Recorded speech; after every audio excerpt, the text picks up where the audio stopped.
দ্বিতীয়ত হচ্ছে 5 ওয়াক্ত সালাতের হেফাজত যারা করবে তাদের সাথে আল্লাহর একটা ওয়াদা রয়েছে, জেনে নেন। আল্লাহ সুবহানাহু ওয়া তাআলা একটা ওয়াদা করেছেন আমাদের সাথে, আর আল্লাহ কি তার ওয়াদাকে খেলাফ করে? ইন্নাল্লাহা লা ইউখলিফুল মিয়াদ। আল্লাহ বলছেন আল্লাহ তার ওয়াদাকে কোনোদিন খেলাফ করে না। আল্লাহ সুবহানাহু ওয়া তাআলার সাথে আমাদের কি ওয়াদা রয়েছে? আমাদের না, বরং 5 ওয়াক্ত নামাজকে যারা হেফাজত করবে তাদের সাথে আল্লাহ সুবহানাহু ওয়া তাআলার একটা ওয়াদা রয়েছে। একজন ব্যক্তি ইরানের, তার নাম হচ্ছে আবু মুহাম্মদ। তিনি বলতেন যে বিতরের নামাজ ওয়াজিব। তিনি বলতেন বিতরের নামাজ ওয়াজিব। তার জবাবে ওবাদা ইবনে সামিত বলতেছেন এই যে মুহাম্মদ নামের এই ব্যক্তি সে মিথ্যা বলেছে। ইরাক অথবা ইরানের লোক, সে মিথ্যা বলেছে। কারণ আমরা রাসূলুল্লাহ সাল্লাল্লাহু আলাইহি ওয়াসাল্লামের কাছ থেকে যেটা জেনেছি তাতে আমরা দেখতে পাচ্ছি শুধু 5 ওয়াক্ত নামাজই ফরজ, 6 ওয়াক্ত কোনো কিছু ফরজ না। তার মানে বেতের ওয়াজিব না, বেতের ফরজ না, বেতের হচ্ছে নফলের মধ্যে একটা নামাজ, কিন্তু 5 ওয়াক্ত হচ্ছে ফরজ।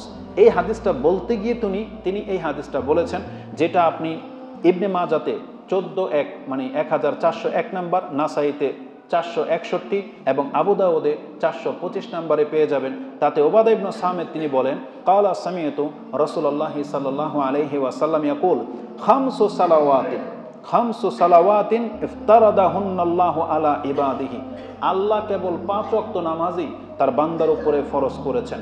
ফামান জাআ বিহিন্না লাম ইয়ানতাকিস মিনহুন্না শাই। যেই ব্যক্তি এই 5 ওয়াক্ত নামাজকে আল্লাহ যেইভাবে হেফাজত করতে বলেছে তার কোনো একটাকেও ঘাটতি করবে না। বলা হয়েছে লাম ইয়ানতাকিস মিনহুন্না শাই, মানে 5 ওয়াক্তের 1 ওয়াক্ত ঘাটতি করবে না। উপরন্তু ইস্তিগফাফান বিহাক্কিহিন্না, এবং নামাজের যে হক রয়েছে এই হকের গুলোর কোনো একটাকেও ঘাটতি করবে না। আবু দাউদের ভাষায় আছে যে ওয়াতাম্মা রুকুআহুন্না ওয়া খুশুআহুন্না, এবং তার আগে আছে যে ওয়াউদুআহুন্না ওয়া সাল্লাহুন্না লিওয়াক্তিহিন্না ওয়া আতাম্মা রুকুআহুন্না ওয়া সুজুদাহুন্না।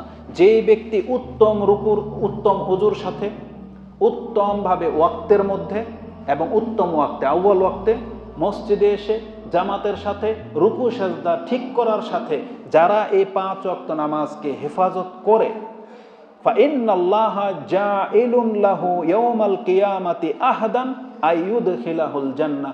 আল্লাহ তার সাথে ওয়াদা করতেছেন তার যে কোনো পাপ থাকলে আল্লাহ মাফ করে দিয়ে তাকে জান্নাত দিয়ে দিবেন। এটা আল্লাহর ওয়াদা। আল্লাহ বলছে আমার এটা ওয়াদা তোমার সাথে, যেই ব্যক্তি 5 ওয়াক্ত নামাজের হেফাজত করো তোমার পাপকে মাফ করা হবে এবং তোমাকে জান্নাত দেওয়া হবে। এটা ওয়াদা। ওমান জাআ বিহিন্না কাদ ইনতাকাসা মিনহুন্না শাই।